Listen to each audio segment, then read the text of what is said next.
Hello and welcome back to my course. Let me share my PPT so that we can continue. Well, let me summarize what we have done so far. I have opened a new chapter, new topic called Existentialism. And I have given you some introduction. This worldview was started by Danish philosopher Søren Kierkegaard, and I have given you the background of this worldview. Also mentioned Jean-Paul Sartre, who said existence precedes essence, and then another German philosopher, Martin Heidegger's new word, Dasein.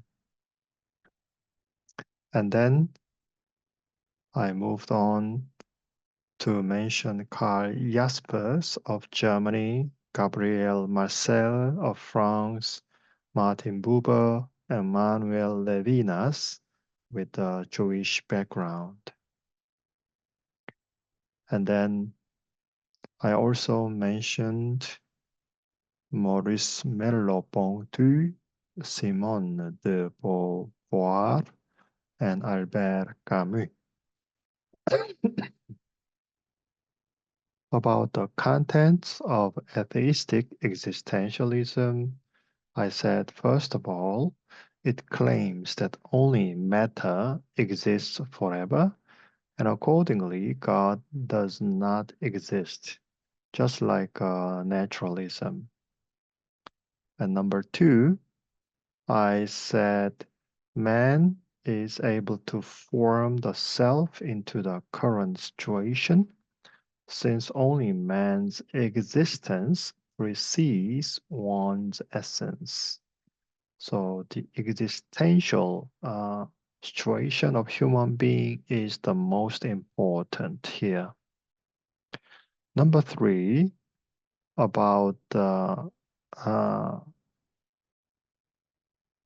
freedom of man, this worldview claims that man is totally free in terms of one's nature and destiny. Number four, to this worldview, the objective world is finely and orderly organized, but it is in conflict with the human being and also looks very irrational and absurd to man. That is very clearly expressed by Albert Camus' novel L'étrange, The Stranger. He said the first sentence like that: Aujourd'hui, maman est morte. Today, my mom died.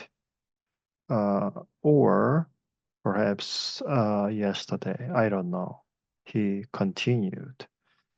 So here you can see the existential time today, mama, my mother, very close, the most important person in your life, but she died. Death is the most absurd experience. Number five, this atheistic existentialism holds that a person who fully perceives the absurdity of the objective world and really opposes this causes a revolt and creates a new value. Also mentioned Dostoevsky's work. Number six, about the view of time and history. Although atheistic existentialism has a linear view of time and history regarding human history, of course, there is no overall purpose in history. It is only a linear succession of occurrences, only connected by causality. So There is no purpose in history.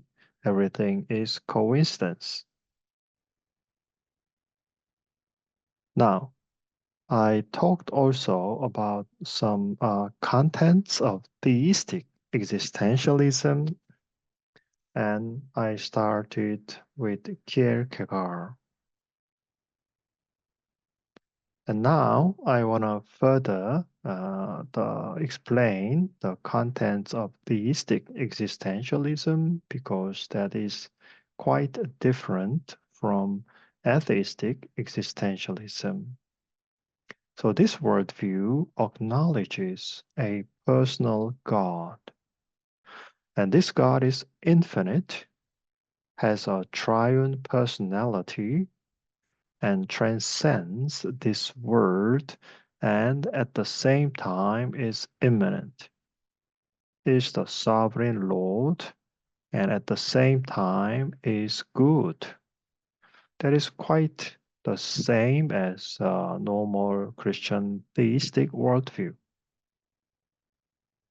And he created the world out of nothing and left to it to be run as a coincidence of causalities in an open system. Here, it's a little bit different from traditional biblical perspective you can find.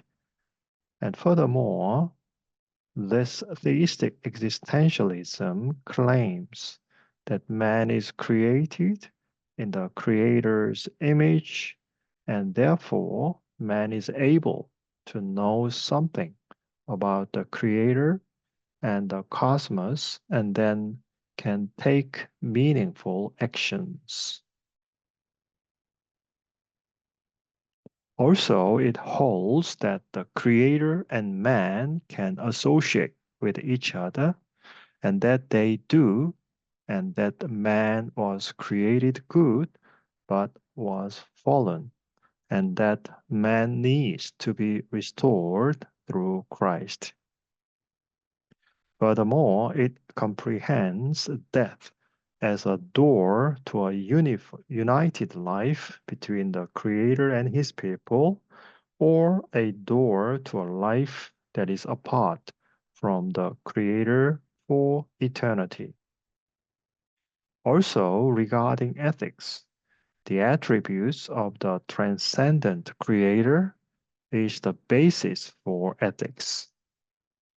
So, up to this point, theistic existentialism seems very similar to the biblical worldview.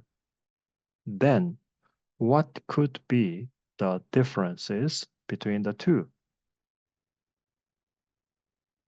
So, the difference between theistic existentialism and the biblical worldview is that the former starts from man, but the latter starts from the Creator.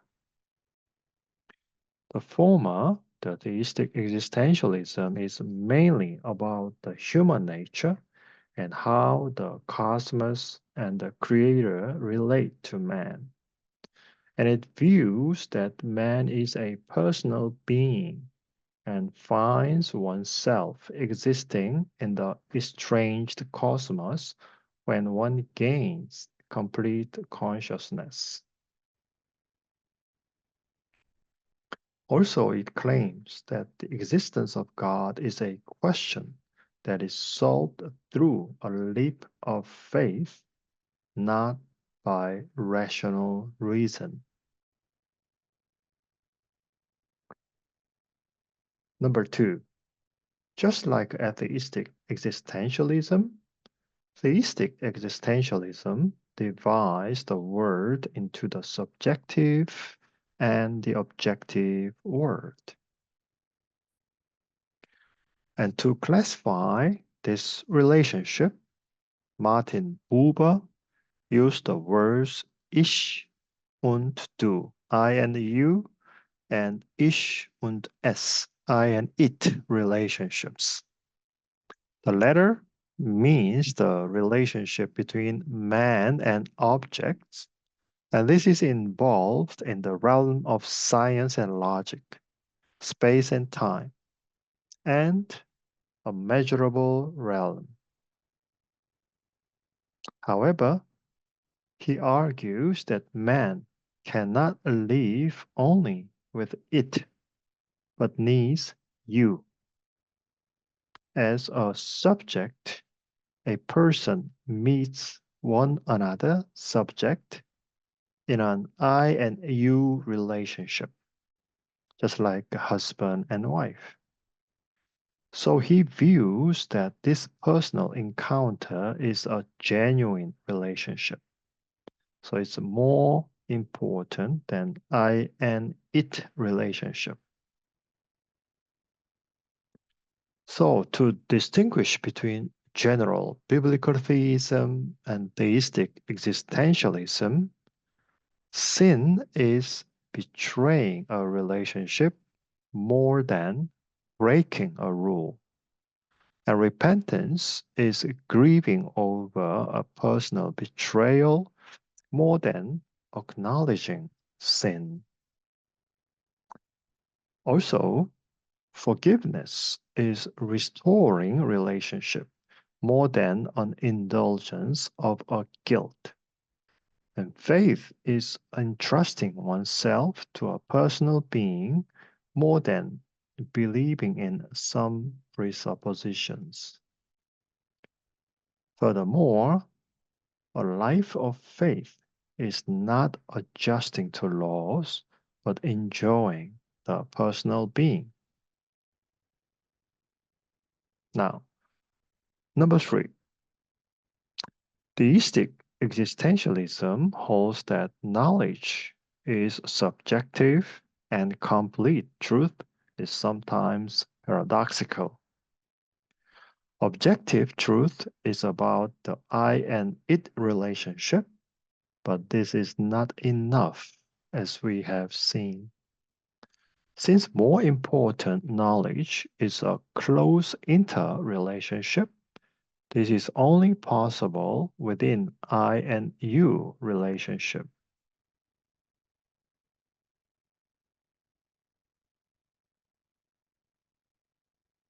Okay, this theistic existentialism views that this personal truth cannot but be subjective and is practical truth for life. Furthermore, standing before God and totally relying on and devoting to Him is paradoxical and total truth, because most people do not have the ability to state their standpoint in other ways. For instance, the Trinitarian doctrine is a paradoxical truth.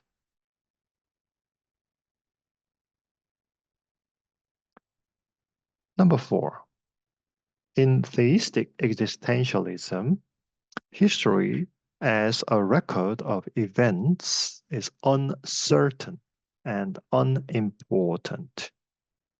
However, as a present and life model, type, and myth, history is very important. For example, the so-called higher criticism of the Bible, which started in the 19th century, did not accept miracles as described in the Bible and regarded them as impossible and doubted the Bible's truthfulness and its self-verifying character. So, the only important point here is the eternal truth about the examples in the Bible and eternal truth about morality. Now, what are the strong and weak points of existentialism? Let me start with the strong points. First of all, This worldview emphasizes human dignity and value. It means that other things were created for a purpose, but man was not. For instance, the hammer is made to nail. Therefore, in case this hammer is bent or broken, it can be replaced by another hammer. However, man cannot be defined by such a special purpose, but merely exists. Therefore, man has value and dignity that cannot be replaced by another entity.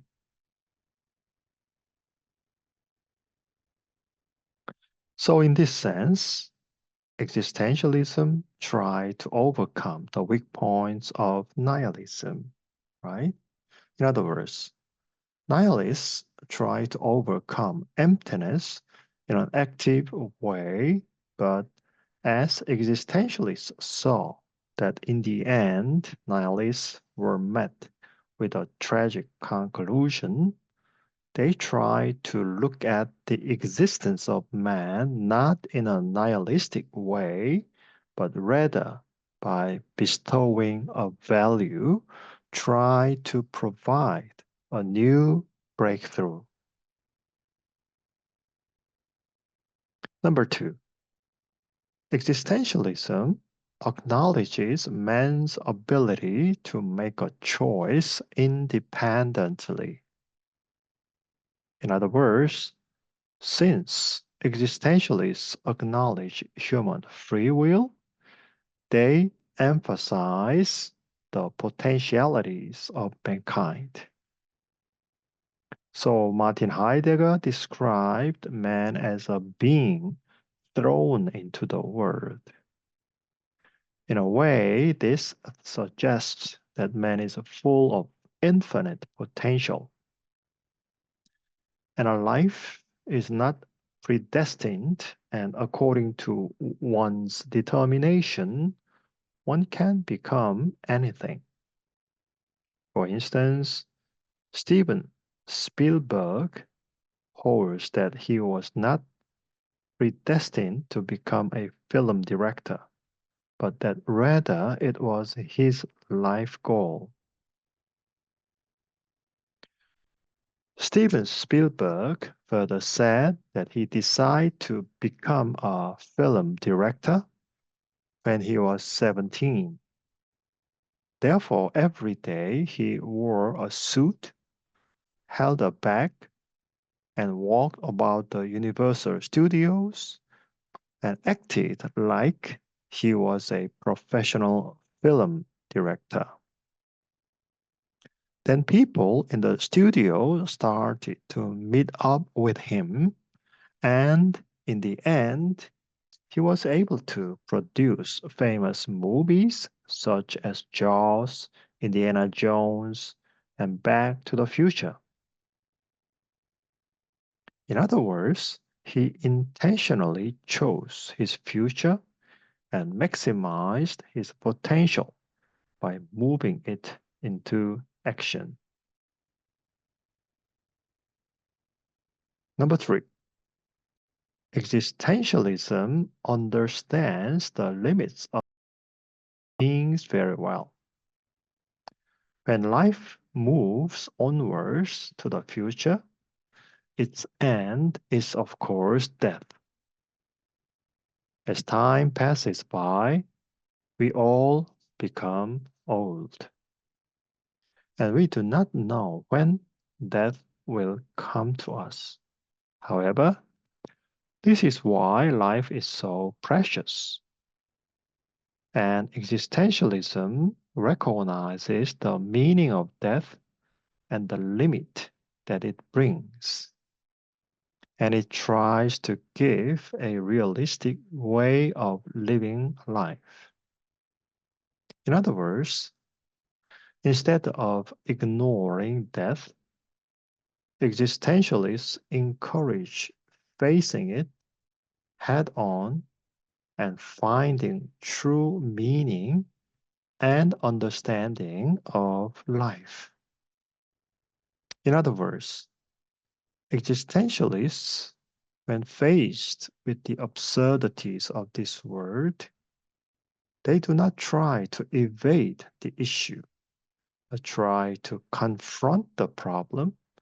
At the same time, they try to use their existential values to create a new way of life. And theistic existentialists try to find the ultimate meaning of life and value through the personal relationship with the absolute being. Now, let me move on to mention the weak points of existentialism. Number one, since existentialism claims that a person's existence is more important than the essence of the person, this can easily lead to solipsism. Furthermore, when one's own thought is absolutized, then each person is the value determiner, so there are as many as views on value as there are people in any moment in time. Then it would be impossible to determine which one is right or wrong, and instead, all kinds of values must be acknowledged. Sartre had this in mind and claimed that when a person meets another person, one needs to be able to create value that is mutually perceivable. However, this is not easy because when people try to come up with a value that they can share, interests can collide. Then it becomes very hard to determine what is good and how to find the right answer. And solipsistic existentialism cannot but weaken the objective reality and objective truth. This kind of self-centered worldview later is developed into postmodernism. So it is not always joyful and easy to decide everything by oneself, as existentialists say. In other words, an existential being is like staying on a deserted island with no direction. Existentialism demands that one chooses the direction of life by oneself. And Sartre saw this freedom as a kind of curse. And therefore, existentialism cannot give a clear direction to life. And number two, existentialism can easily neglect a community which is socially valuable. This worldview focuses too much on human freedom and responsibility that they oversee the fact that human beings are a part of society. For example, let us think of a member of a community that excessively demands one's freedom. Then other people would also claim such freedom and right, and this can lead to the conflict of interests. Now you might remember the story of the Tower of Babel I mentioned. As a result, the community that they belong to would more like be unstable and chaotic. Therefore, existentialism focuses on the existence of a person more than the essence of the person, and thus the individual is more important than the community. When the interests of the individuals are not in conflict, such as a homogeneous group, this worldview is not a problem. But when individuals with conflicting interests are in the same community, it's very hard to find a common ground and factor, and even when found, it might not last long. Furthermore, such tension can be seen between atheistic and theistic existentialism as well. Number three, existentialism cannot explain why and in what kind of situation man cannot make a subjective decision. For instance, in the early 20th century in the United States came the famous Great Depression, and this led to the increase of unemployment rates and led to a worldwide disaster. However, in this kind of situation, can we blame the people who filed for bankruptcy and left their jobs and ask them to take responsibility? Another example is babies born during war and orphans. They suffered greatly from the war, but it was not of their choice, and they do not have the ability to overcome this situation. Therefore, it is not rational to see every phenomena as the result of personal action. Therefore, it is not rational to expect war orphans to make an existential decision. Furthermore, this kind of existential attitude focuses on the individual to overcome the absurdities of the world and can hardly find a true solution to the problem. So the Great Depression and world wars are social problems that existentialism cannot easily address because they focus on the individual to overcome the problem themselves and not seek government policy or public opinion to find the solution. Now, what can be the alternatives to existentialism? I need stop here and I will continue after a pause. Thank you for your attention and we will see you next time.